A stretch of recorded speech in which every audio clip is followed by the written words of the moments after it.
ऐसा चाहूं राज में मिले सभी को अन्न, छोट बड़े संग बसे रविदास रहे प्रसन्न। ऐसे विचार रखने वाले महापुरुष जिन्होंने अपनी वाणी के अंदर अनेकों अनेक प्रकार से अनेकों अनेक बार समाज को, देश को रोशनी देने का काम किया है। ये जो मैंने अभी वाक्य कहा है, ये मानव अधिकार की पुस्तिका पर पहले पेज पर लिखा हुआ है और संत गुरुदास की इस वाणी के माध्यम से ही सब निर्णय और सब अधिकारों की बात होती है। और आज देश में ये मांग भी है। आज समाज, देश, सभी लोग चाहते हैं कि ऐसा राज होना चाहिए जहाँ छोटे बड़े संग बसें और रविदास रहें प्रसन्न, जहाँ ऊंच नीच नहीं होनी चाहिए, सबको अन्न मिलना चाहिए। और ऐसा देखा गया है कि जब जब धर्म की हानि होती है, व्यभिचार बढ़ते हैं, जब जब कोई ना कोई महापुरुष भगवान जन्म लेता है। ऐसे ही मध्यकाल के अंदर धर्म परिवर्तन, मुगलों का अत्याचार जब बढ़ रहा था तो संत रविदास जी, कबीर जी, गुरु दादू जी, गुरु पीपा जी एवं गुरु नानक जी का अवतार हुआ। 1433 की माघ सुदी प्रदांश दुखियों के कल्याण हित प्रकट हुए श्री रविदास, अर्थात विक्रम संवत 1433 सन 1377 में श्री गोवर्धनपुर वाराणसी में माघ पूर्णिमा वाले दिन गुरुदास जी का जन्म हुआ। 16 फरवरी को हम गुरुदास जी का जन्मदिन मना रहे हैं। ये 645वां जन्मदिन होगा। संत गुरुदास जी को प्रेरणा अपने पिताजी से मिली। उनके पिताजी संतोष सिंह जी गरीबों के मसीहा थे। अपनी अधिकतर कमाइयाँ गरीबों में बांट दिया करते थे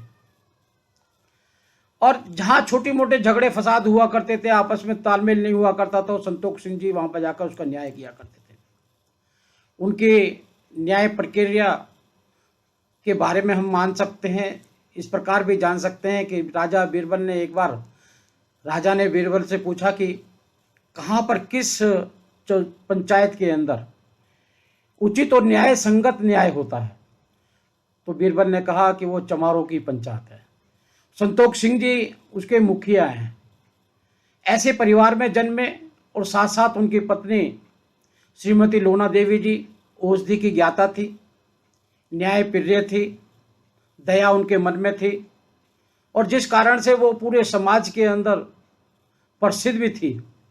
बल्कि वहाँ पर तो आज भी ये परंपरा, ये वाणी चलती है, दुहाई लोना माई की छू। जैसे बीमारी हो जाती है तो बीमारी को इस प्रकार से लोना माई का नाम लेकर उसको छू करने का काम वहाँ पर करते हैं। और यही नहीं, समय काल के अनुसार संत रविदास जी ने एक कल्पना की थी कि बेगमपुरा, ऐसा मैं चाहता हूँ कि बेगमपुरा होना चाहिए जहाँ गम ना हो, ऐसी सब जाति के लोग रहना चाहिए। उन्होंने समाज जाति विहीन की और कोई जाति छोटी बड़ी नहीं होती है, इसकी कल्पना की थी और उसके लिए कई बार उन्होंने संघर्ष किया। लोग चमार जाति को छोटा कहते हैं, वो कहते कई बार कहे उन्होंने, कह रविदास खलास चमारा, मतलब चमार जाति को उन्होंने उच्च जाति का बताने की बहुत बार कोशिश की है। और उन्होंने लिखा है अपनी बात में, रविदास जन्म के कारण होत न कहू नीच, नर को नीच करी डारी है ओछो कर्म की कीच। मतलब जो कर्म ओछे होते तब आदमी व्यक्ति नीच होता है, जाति कभी भी नीच नहीं होती। एक घटना ध्यान में आती है, एक बार राजा के दरबार में उनको पकड़ कर ले गए।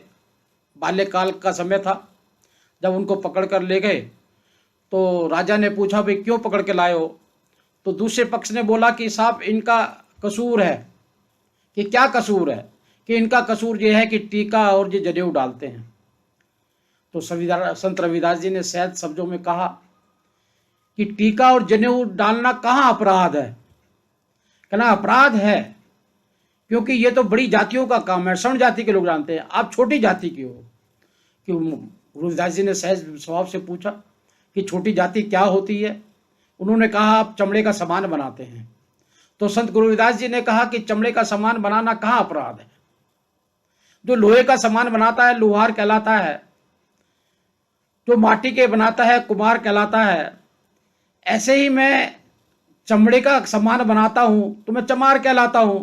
और ऐसे तो चमड़े के इंसान भी भगवान बनाता है। अगर भगवान की जाति और मेरी जाति एक है तो मुझे कोई इसमें गम की बात नहीं है।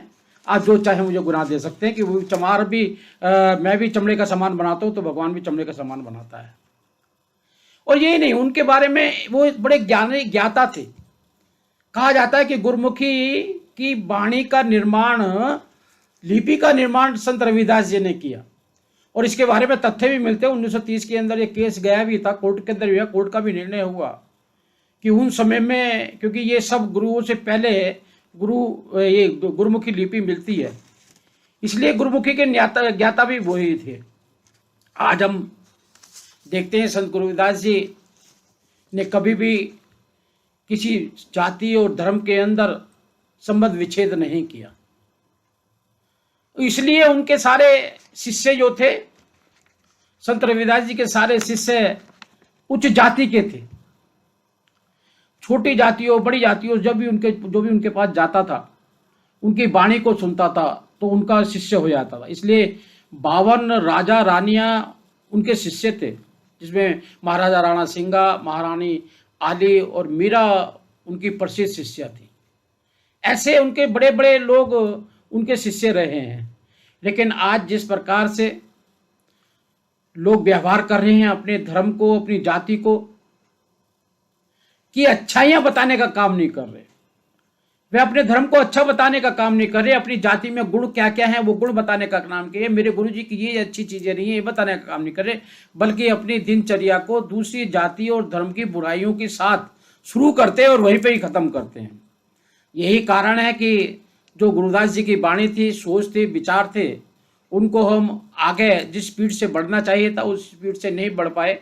क्योंकि हमारे लोग जो होते हैं धर्म के मानने वाले, जब अन्य लोग उनको मानते हैं तो हमें कोई आपत्ति नहीं होनी चाहिए, लेकिन ऐसी अनेक त्रुटियां हमें देखने के लिए मिलती है। और रविदास जी ने अपने पूरे जीवन के अंदर कुछ ना कुछ देने का काम किया है।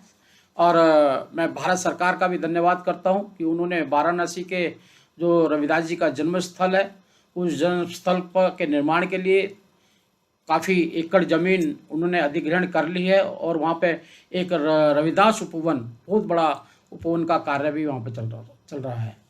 और ऐसे ही जिस प्रकार से उनके सब शिष्य बड़े रहे हैं, उनके अंतिम समय के अंदर मीरा जो उनकी मुख्य शिष्य रही, वह उनसे मिलने के लिए चित्तौड़ गए थे, चित्तौड़ किले में गए थे। और चित्तौड़ किले के अंदर वो जहाँ मीरा का मंदिर है उसके एक कोने में उनकी छतरी भी बनी हुई है। सन 1528 के अंदर उनका निधन हो गया था।